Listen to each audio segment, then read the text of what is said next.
Awesome. We are live. Welcome everybody to the Soul and Social. Today is an amazing day. I'm Tara and I've got Renee here and we are joined by the fabulous Dr. Ginny A. Baro. I'm just going to talk about Ginny for a second here. She is a Fortune 100 certified executive coach, #1 best-selling author, speaker, and CEO and founder of Fearless Women at Work, an executive coaching and career strategy company that offers proven techniques and tactics to help talented professionals to develop as leaders in their business and life. Before starting her business, Ginny held multiple director and leadership roles in financial services and technology over the past 26 years. She immigrated to the US at age of 14 from the Dominican Republic and speaks fluent Spanish. Ginny's academic degrees include a PhD in information systems, an MS in computer science, an MBA in management, and a BA in computer science and economics. Welcome, Ginny. We are super excited to have you here joining us today. Renee. Hi, Tara. Hi. It's so exciting to be with you and your audience on Soul Thursday. Yay! On Valentine's Day, too. Well, on Valentine's Day. I know. That's why I'm wearing red today. You notice? I was telling Tara, I searched my entire closet for something red or pink and there was nothing. Excellent. So yeah, I can't wait. Yeah. So thank you so much for coming on with us. Your bio is... Can you guys hear me okay? We can. Can you hear us? Can you guys hear me okay? Yeah, we can hear you good. Yeah. Okay, great. Yeah. So your bio is quite impressive. Like you have done a lot. Are you having trouble hearing Renee, Ginny? I didn't hear anything from Renee after she introduced me. Oh, okay. Okay, so I'll take over Renee then. I'm wondering if maybe it's hearing through this phone thing. It's not coming through as clearly with her. We were having a few technical difficulties today. So anybody watching, just have fun with us. These are the fun things with the Facebook's live. So we roll. This is all about the internet. I have a very unstable internet connection, people. So bear with us. So Renee, Ginny was just saying that your bio is outstanding. She was going through it and looking at your stuff. And one of the things I know we wanted to talk to you a little bit about is being a fearless leader and what that means to you, because you have quite an amazing story, amazing background, and I'd love for you to tell our viewers a little bit more about that. We love it. Fearless. Oh, thank you so much, Renee and Tara. Well, what does it mean to me to be a fearless leader? It means having vulnerability to know when you need to reach out to people and when you need others to support you. And when I say that, I don't really mean it in a self-serving way at all because I'm a coach. I say it because I know that throughout my entire life, before I came to the United States, and especially once I immigrated to the United States, that it really, when I look back, it has been a series of milestones where I have leaned on people that have helped me get to my next level. So from the time I came to the US when I was 14 years old, I was a freshman in high school. I didn't speak English. I was completely lost. My 14-year-old felt she had abandoned her friends back in Dominican Republic, and I was coming to a totally blank slate without friends. The only people that were my friends then were my mom and my stepdad. And so imagine at the age of 14, when you're really coming into your own, to be knocked on your knees because not only don't you have friends or your community, but you don't even communicate. You can't even communicate with the people that are around you. So my teachers were great support for me. And then I began to make friends at school, of course, right? And then once I graduated and I knew that I wanted to go to college and become a professional woman like my mom, I continued to lean on the teachers, the mentors, and the coaches that pushed me all the way to graduating college.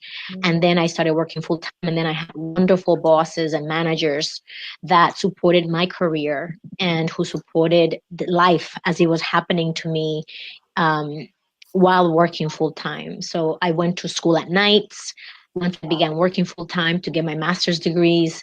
And I remember getting my PhD in 2009, and my son had already been born he was 2.5 years old when I graduated, and I had him with me after the graduation. And I leaned on my mom a lot to help me get through my PhD. And I leaned on, my work, because they kind of knew what was happening in my life. And when my father got sick and he had cancer, and this is 2002, and he passed away 3 months later. Wow. My manager at the time was excellent, Richard O'Keefe, and he said, "You take care of business. We'll make sure everything's okay over here." And I still did my job. He just gave me the flexibility to do it whenever I could. So yeah, it's being vulnerable and having the courage to ask for when you need that support. So on Valentine's Day, I think that's a really good message for me to share with your audience. Yeah. I think that's amazing. I don't know if you can hear me. Ginny? Can you hear Renee, Tara, Ginny? Can you hear me, Tara?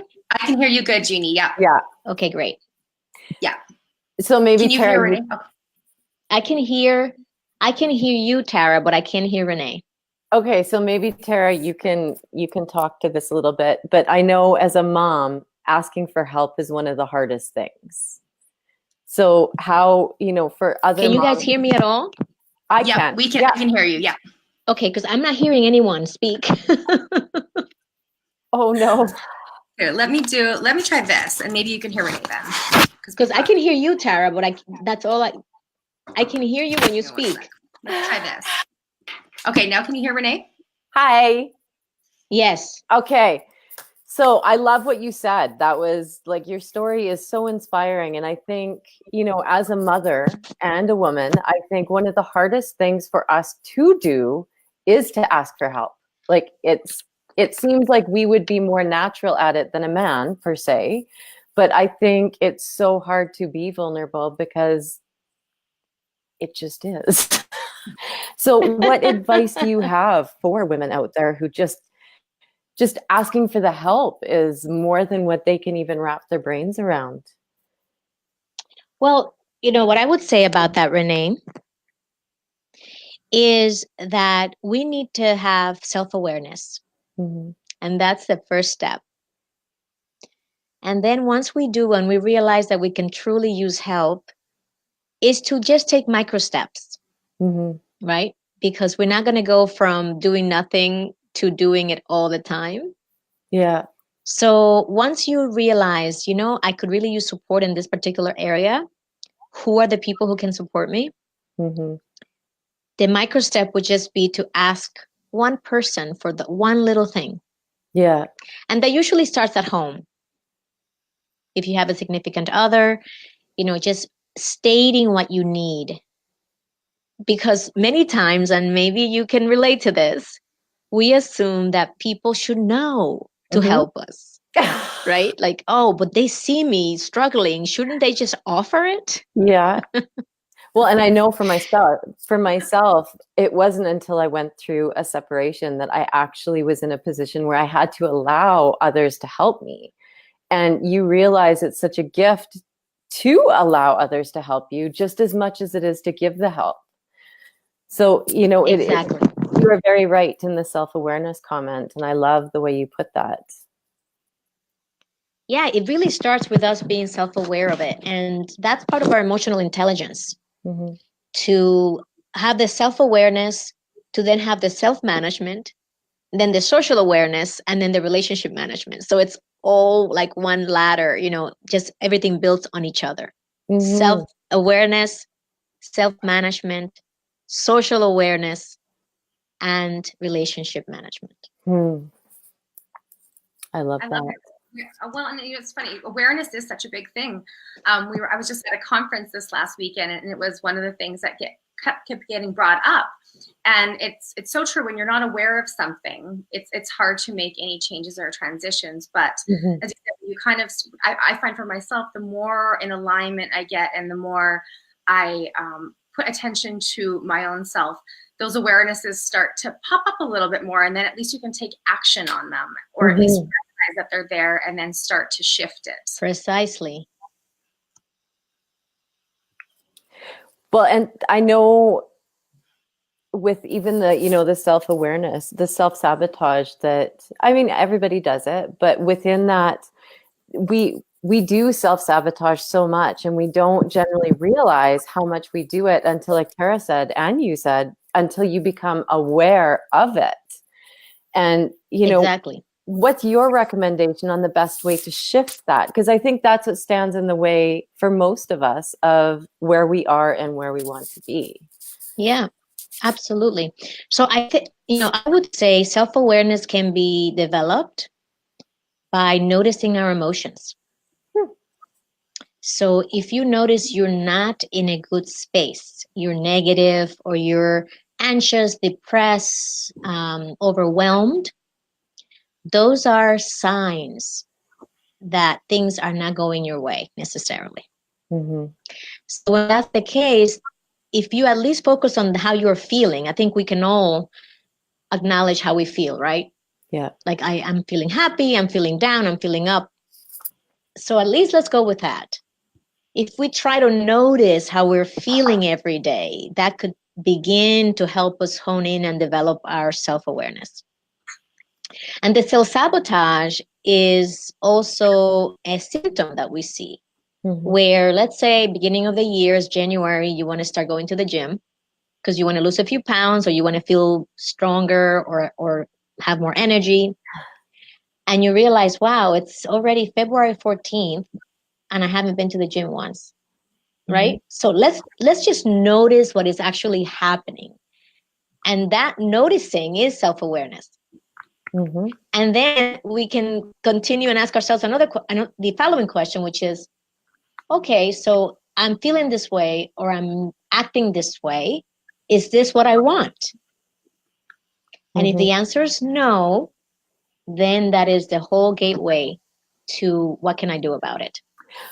Well, and I think within that, so much of it goes back to beliefs and what we tell ourselves, the stories we allow in our own head and the stories we carry from our family's beliefs into our current. And, you know, really being self-aware and identifying what is our belief and what is somebody else's that you've just basically packed in your little suitcase and carried with you. Yes. Well, Ginny, I would love to ask you because you've worked in the corporate field for a long time, and as a woman, it's in a very male-dominant kind of profession at times. How has that been for you in pushing past and rising to the top? Because I know that's something that you're really good at. Thank you, Tara. Well, I have to say, I can't wait for us to stop saying I am the only one, right? The only syndrome. As I said in the McKinsey and Company study with Leaning.org, we have we are the only woman in the room syndrome, right? And so, yes, I understand that is could be a very isolating type of situation. I never really noticed that I was the only woman until I was probably doing it for like 15 years.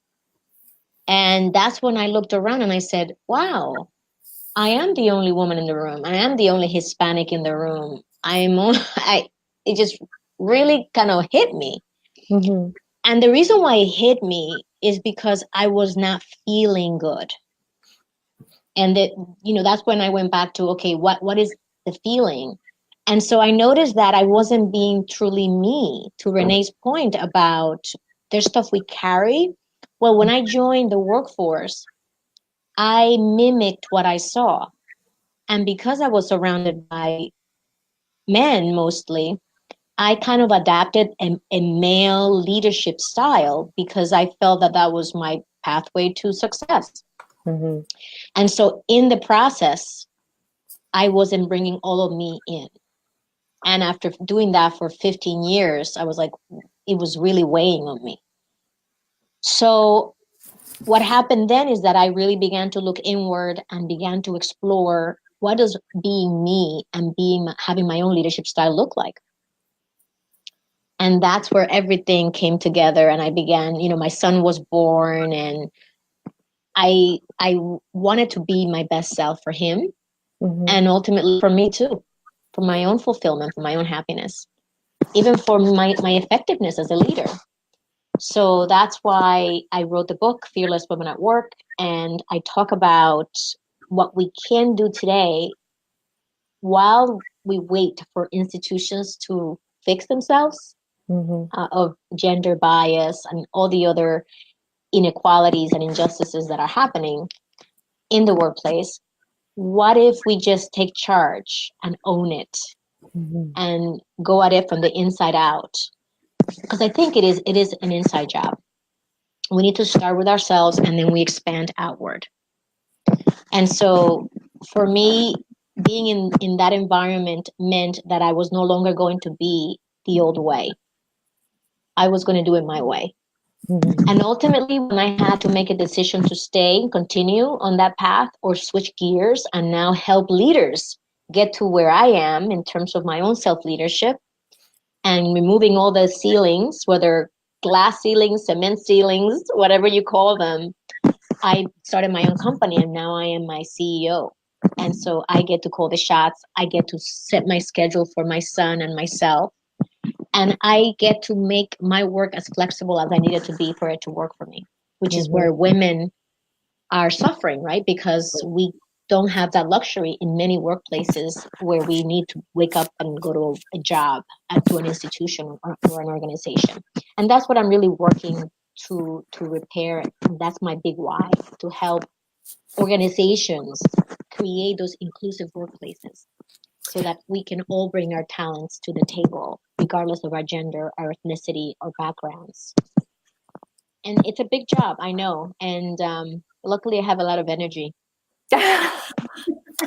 Well, just going from information technology and, you know, what you do hold your training in into, you know, training leaders and fearless women, that's such a difference. Like there's such a dynamic difference in those two that I think it brings such a neat take on the coaching and the leadership skills versus just having that training.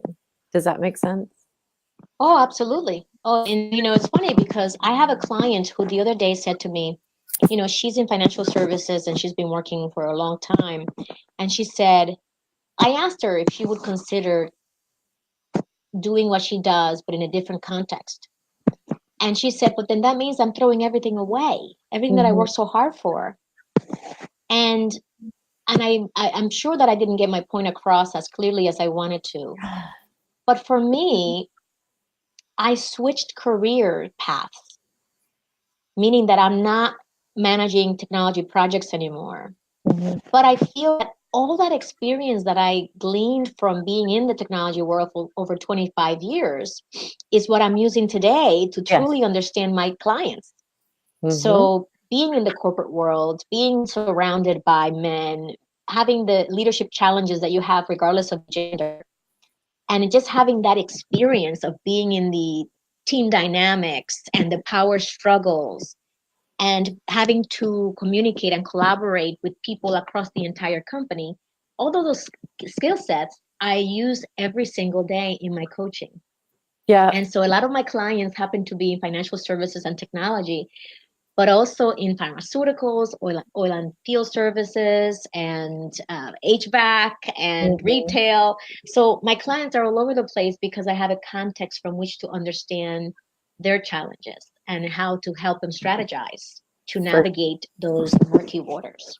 For sure. Well, and I think you have to have that experience in order to be able to, like you said, show them and relate to them and understand where they're going. And, you know, even on that note, Tara and I both have daughters, and mine's actually homesick sitting here at the counter. But I know for myself, I was raised, and I don't know how much you come across this in your work, but I was raised and heard, you know, which wasn't bad at the time, but it's a good thing you're pretty. You can just marry well.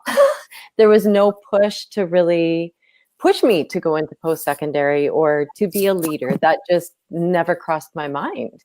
So being a mom of a daughter, that's something that I think is so fiercely important, is to teach them while they're young as well, that you can be the leader of a major corporation. You can be a fearless woman in business and personally, and, you know, bring out the male side of you, but still have the softness of the female and the balance between the two. So I think it's brilliant. And I think, if we could give some of this information to the kids and our girls coming up, I think it would just change the way the future will be seen for them. I agree. And ultimately, it's about your potential. Yeah. Right? It's about, can you live your potential regardless of your gender? Yeah. So if we don't buy into the societal, definitions of our roles as men or women, I have to say on men's behalf that men sometimes get the short end of the stick. Yes. Because they are, quote unquote, expected to be the breadwinners. And so a lot of men don't have a lot of, quote unquote, choices. And I think for women, we have the ability to decide if we wanted to stay home or if we want to work. And at the end of the day, it's really a personal choice as to what's going to make you happy, what's going to make you feel fulfilled. And if we create the workplaces where they are more inclusive, men would also have more choices to stay home and raise the kids if they wanted. And women could really go after, running companies. I agree. And it's sad. It's really sad to see that so many of us women are trying to fulfill our potential. And unfortunately, the environments, not all environments are receptive to it. And we find a lot of roadblocks and a lot of hurdles. And men, run into them too. But we know that most of the leadership teams are formed by men. We are the minority. And we drop from the beginning of the pipeline all the way up to the most senior levels. So companies are trying to move the needle, and they're running into all kinds of, gender bias, unconscious biases that are keeping us from continuing to move forward. Women in general, but if you notice women that are in senior leadership roles, they're mostly white women. So women of color are getting the shortest end of the stick behind white women, even behind Black men. Women of color are at the bottom of the totem pole. I didn't realize when it comes that. to leadership roles. Yeah. So, Ginny, could you talk a little bit about your experience immigrating to the United States from Dominican? Because, I absolutely love the Dominican, but when I go there, it's sun and sand, and the people are wonderful, but I'm sure growing up there, that experience is vastly different than just sitting on the beach while you're there. A little bit. And then coming here, can you tell us a little bit about that? Yeah, when I was a young girl, my parents got divorced when I was 5, and my mom and I moved to the city. My mom had 2 jobs as a teacher. She worked a morning shift and an afternoon shift. And so she knew that life was not going to cut it in terms of her being able to provide a great future for her kids. And we know a lot of mamas like us are all about what can we do to make our life for our children better. Yeah. So she knew that she had to do something. And my grandmother was already in the United States for years and years. So she got her visa through my grandmother and decided to move to the United States. And at that point, she put in a request to get my visa. So I waited a couple of years while she was here working. Oh, wow. I stayed with a landlord, and then I stayed with my aunt. And ultimately, the dream was to come to the United States, to be together with my mom, number 1, but number 2, to have a future. In DR, you have, because it's a third world country, you have the rich, you have the poor, and then the middle class is a sliver. So even when you go to university, you graduate and you normally live with your parents because you can't afford an apartment. You can't afford to buy a car. Here in the United States, when you are still in college, the credit card companies are lined up in the hallways in the cafeteria ready to give you a credit card and credit. There, you literally cannot be a responsible adult until you probably get married and leave the house because you cannot live on one person's income. So to me, coming to the US was just coming to the land of honey, right? Where all the opportunities abound. And so when I got here, it was all about how can I not throw away this opportunity, but take the most advantage of it? Meaning, how can I get educated? How can I get a good job? How can I study in a field that is in high demand? And that's why computer science, and thank goodness I loved computer science, because had I not been good at math or science, I would have hated it. And I'm sure that I would have left it. but it was really well aligned with how I think and logical and all that great stuff. And so it all worked out that I chose that line of work, and it was very lucrative from a income perspective because of it's in high demand. So that whole experience of coming from the Dominican Republic to the US was glorious in terms of the opportunities. And as I look back, it was very painful too, because you're leaving behind everything that you absolutely know for the unknown. And so it becomes challenging.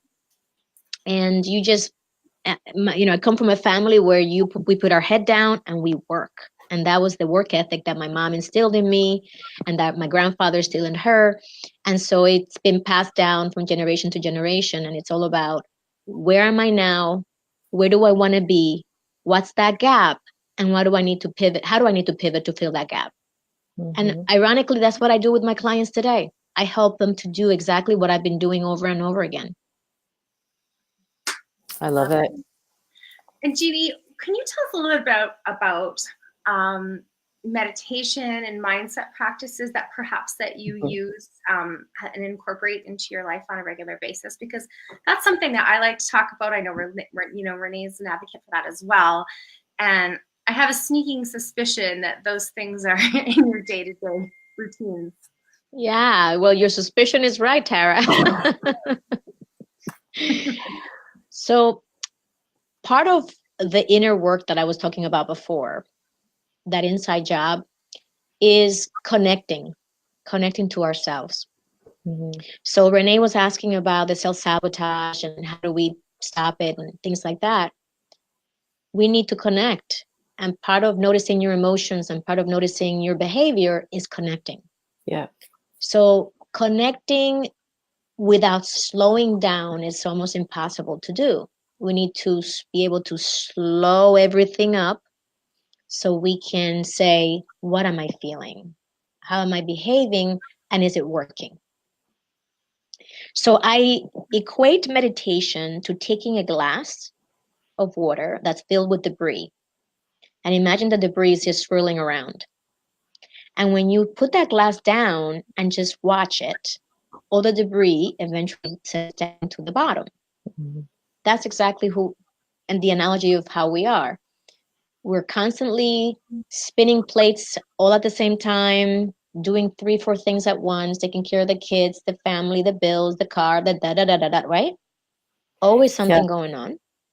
And then there's a moment in the day, and I am a transcendental meditator. So there's twice a day, 20 minutes each morning and night, when, not every day, to be honest, when I sit down and I let all those thoughts settle down to the bottom.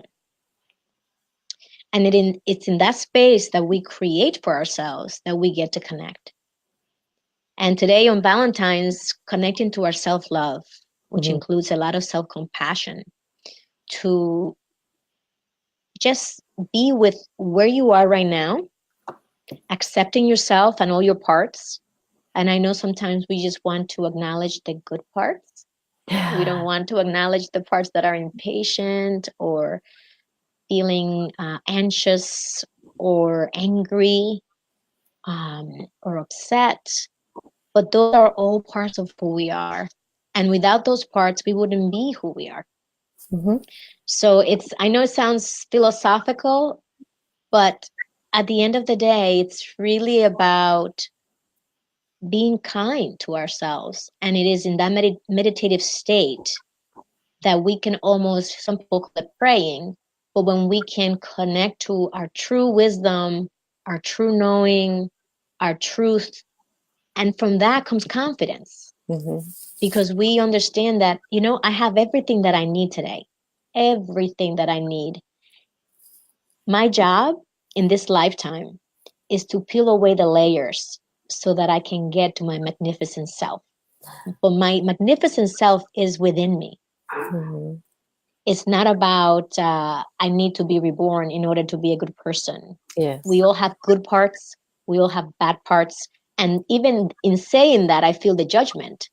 There shouldn't be judgment about our parts. There just are. And we need those parts because when we are walking down the street we need to be able to make sure that we're aware of our surroundings so we can look out for danger. Mm-hmm. So we need the parts that are mischievous and that are thinking that somebody may do something, right? Yeah. So without those parts, we would be completely open to anything and vulnerable to all kinds of dangers. So all of our parts are good. And I can go hours and hours talking about our parts, since it's one of my passions, learning and coaching around parts, because it is those parts and healing those parts that is going to give us access to this magnificence that just is dormant sometimes inside of us, in all of us, not just a select few. Well, it was, yeah.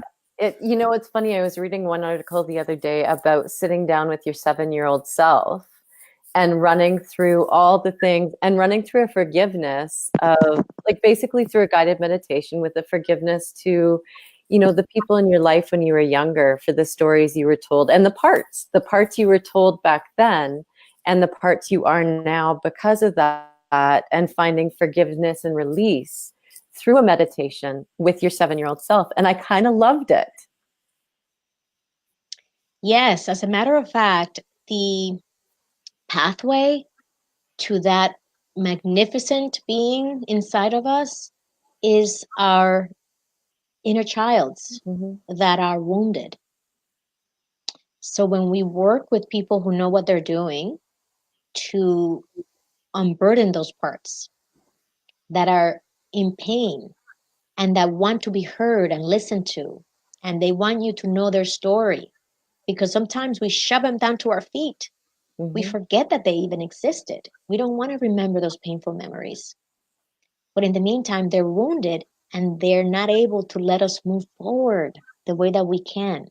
So doing the work is where healing those inner children of ours. My 5-year-old girl who didn't feel worthy of love, my 12-year-old girl who felt abandoned when my mom came to the US, not because she did, but that's how she felt. My 14-year-old who felt that, why I get attached to people when they leave you no matter what. And my 21-year-old girl who graduated college not knowing anything about the working world and yet expected to know what she was doing. Yeah. All of those parts are parts of us that we tended to just forget about. And so they are exiles. We ousted them from our community. But until we bring them in and we embrace them and we listen to them and we hear their stories and we use their lessons, we're not healed to move forward. So I'm not talking let's dwell in the past and let's just live in the past and that's where, magic is going to happen. But it's about healing those parts so we can move forward in a really healthy, powerful way. Yeah.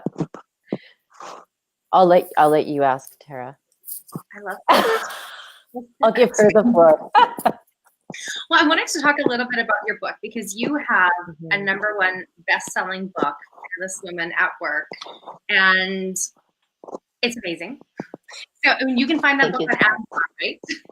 I wanted to talk about tell everybody where we can direct people to find that, and of course we'll put the links below. But can you tell us just a little glimpse about that book and what your vision was for it? Because whenever I think of you, I always think of like this powerhouse. Like I'm just like, Ginny, I love her, and she's just this rock star. So I always love your advice. Oh, thank you, Tara. Well, Fearless Women at Work was something that I had been dreaming about for a long time. And while I was working in corporate, believe it or not, I was not allowed to write a book. Really? So the minute that I chose to go my own way and begin my own company, and since then, by the way, I have another brand called Executive Bound, executivebound.com, where I'm really focused on organizations and helping specifically their leaders, because I believe really as leaders, it always starts with us.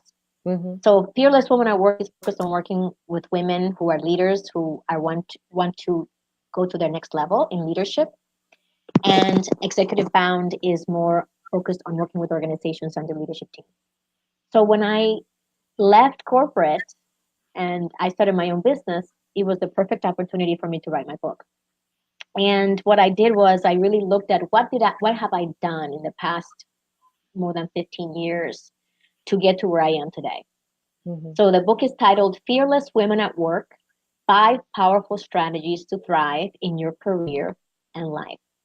And those 5 strategies that I talk about in the book are the ones that I went through. And so the whole 5, and I won't get into them, it's going to be too boring for everybody, but they spell the word CARES, CARES. So I'll just tell you what CARE stands for, and then you can read the book so you can find out the rest. But it's connect to your truth and purpose. The A is for align what you want and where you are today. The R is for rise above your real and fictitious challenges. So it's similar to what we've been talking about, these parts that we have, right, that are holding us back. The E is for envision the future you desire. What are your desires in life? And then the last one is S for seek support and serve others. I love that. So those 5 strategies is how I went through and got myself to where I am today, running my own company. Mm-hmm. And that's what I share in the book. And I talk about the challenges that we face as women, and also talk to men, because the book is actually for both men and women. It's just titled Fearless Women at Work. But what can we do today to empower ourselves while we wait, as I mentioned, for companies to change what is currently happening in the workplace? Mm-hmm. How do we own it? How do we set our trail? And how do we go after it? And how do we get the support that we need to go after it successfully? And to elevate and help each other. Oh, I like that. No matter how far we've gone, there's always somebody behind us, men or women, who are trying to get to where we are. So since we have that expertise, why not throw them a rope and bring them along? Yeah. So that is what the book is about. And it's a short read. It's only 200 pages. But I believe that if you adopt a couple of nuggets from the book, you will see how your self-awareness, your self-management, your social awareness, and your relationship management, the 4 components of emotional intelligence, and your confidence are going to shoot through the roof. I think that's amazing. Everybody needs to get Fearless Women at Work. They do.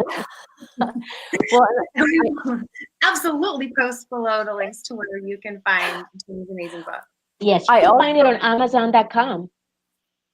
Awesome. Well, and I also noticed when I was on your website today that you offer free strategy sessions for, people who are looking for coaching to work one-on-one with you. So for those of you who are looking to step up their professional and personal life, Ginny is available for coaching. Dr. Ginny Baro is available for coaching personally.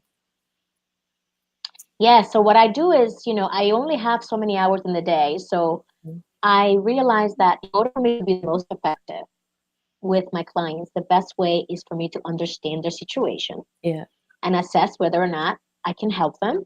And number 2, whether or not we have good chemistry.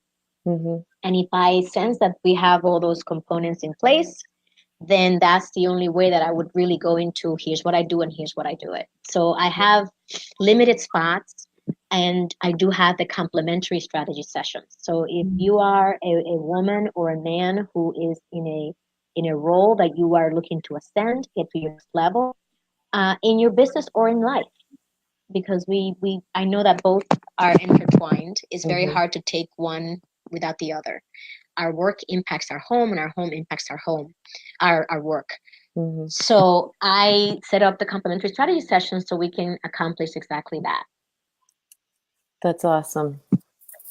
Thank you so, so much for joining us today. It has been such an honor for us to have you on the show. And I think what you're doing is phenomenal. And it's so nice to see women helping other women and men, become the best that they can be. So I think that's amazing. Thank you so much, Renee and Tara. Yes, thank you so much, Ginny. And just to touch a little bit on what you were talking about, tribes earlier, and connecting and finding people for support.